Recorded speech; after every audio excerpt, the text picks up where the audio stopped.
예수님은 그 시대 사람들에게 자신을 믿지 않고 자신이 경고한 것을 무시하며 그들에게 닥칠지도 모를 운명을 피할 마지막 기회를 제시하고 있는 것입니다. 너희는 너희 죄 가운데 죽을 것이다. 같은 문장을 읽을 때 대부분 우리는 당연히 이 말이 내면의 영적인 상태만을 가리킬 거라고 추측합니다. 곧 마음과 영혼 안에서 일어나는 영적 죽음, 또 완강하게 하나님께 등을 돌린 사람들의 몸이 죽을 때, 혹은 그 뒤에 일어나는 영적인 죽음. 하지만 다른 복음서에서 우리는 예수님의 경고는 당대에 벌어지고 있던 사건, 곧 중동 지방에서 고조되던 엄청난 위기나 재난을 가리키는 훨씬 구체적인 뜻이 담겨 있음을 알 수 있습니다. 요한복음 11장에서도 가야바는 동료 지도자들에게 조심하지 않으면 로마인들이 와서 거룩한 도성을 무너뜨릴 거라고 경고합니다. 이것을 예수님의 동시대에 살고 있는 사람들은 잘 알고 있었고 예수님도 잘 알고 있었다는 것입니다. 따라서 너희가 너희 죄 가운데 죽을 것이다 꼭 경고하실 때 예수님은 개인적이거나 영적인 소멸만이 아니라 이런 위험을 염두에 두었다는 것을 알아야 합니다. 8장 21에서 22절입니다. 다시 이르시되 내가 가리니 너희가 나를 찾다가 너희 죄 가운데 죽겠고 내가 가는 곳에는 너희가 오지 못하리라.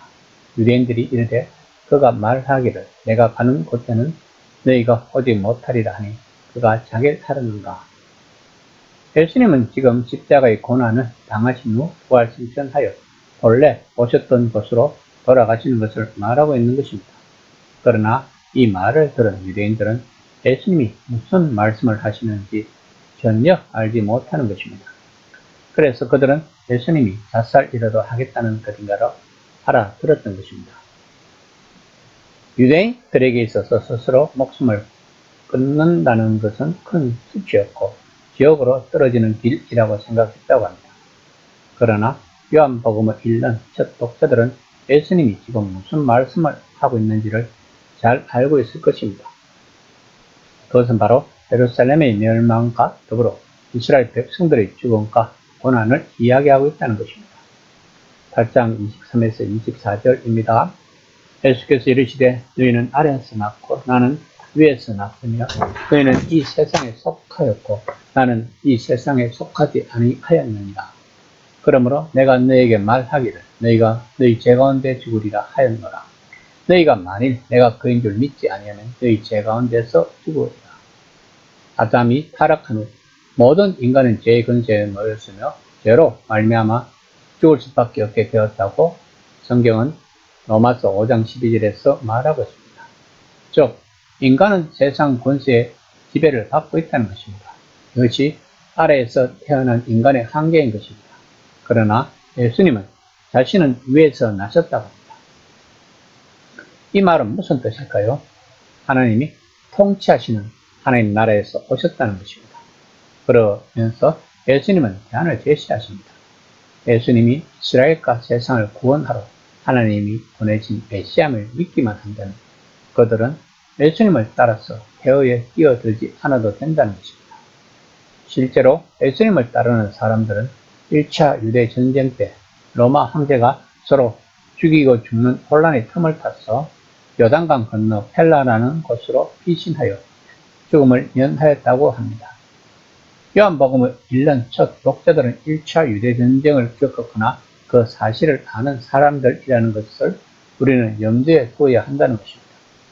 예수님의 말씀을 들은 그들은 분노를 했을 것입니다. 그래서 예수님에게 묻습니다.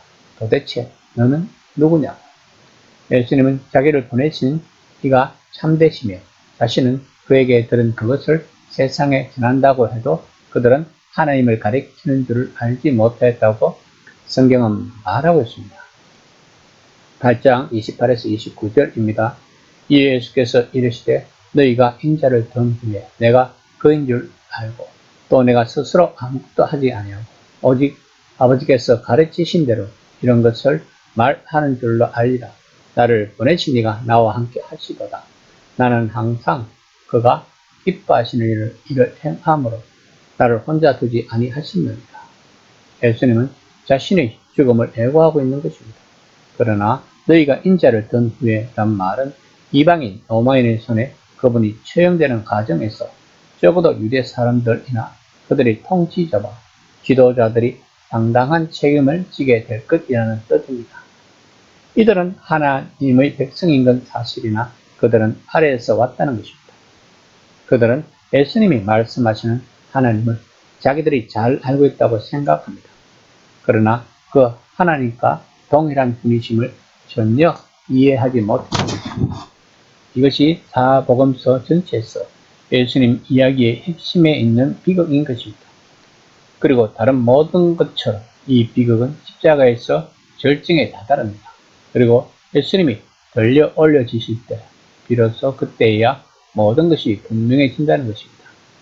성경의 전체 흐름은 세상 권세와 하나님 나라의 싸움입니다. 그러므로 세상 권세를 따르지 않고 하나님에게 돌아오는 것을 해결하고 거듭남이라고 하는 것입니다. 그러므로 해결을 하면 가치관이 바뀌는 것입니다. 그래서 자신이 해결을 했는가를 알아보려면 자신의 가치관이 무엇을 추구하고 있는가를 알면 알 수 있다는 것입니다.